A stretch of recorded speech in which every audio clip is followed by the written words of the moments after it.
The Weird Circle. In this cave by the restless sea, we are met to call from out the past stories strange and weird. Bellkeeper, toll the bell, so all may know we are gathered again in the Weird Circle.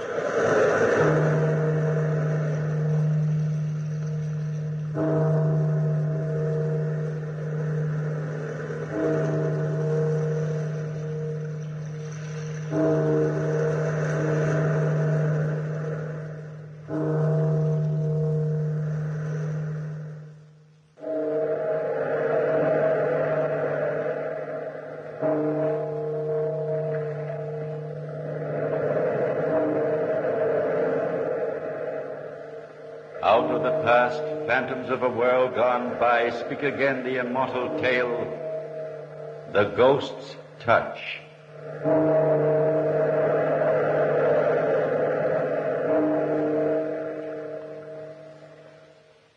Is it true that when you are very close to death, the dead are really able to reach out to protect you?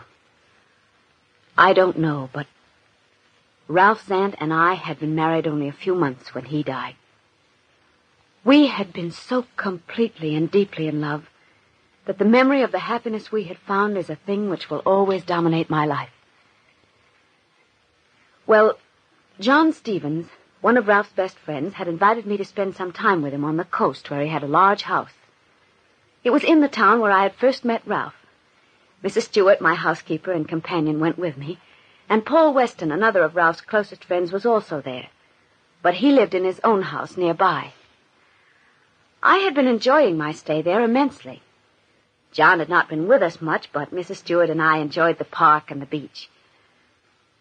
John had been particularly careful about my food, a fact which greatly pleased me. One morning, Mrs. Stewart and I had just returned from the beach. We were standing in the great front hall of the house when she brought up something I know had been on both our minds ever since we'd arrived. My, it's quiet in this big old house. Hasn't it been quiet, Mrs. Stewart?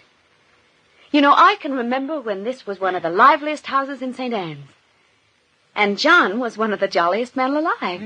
Sort of gives me the willies, Mrs. Zant. Sample complete. Ready to continue?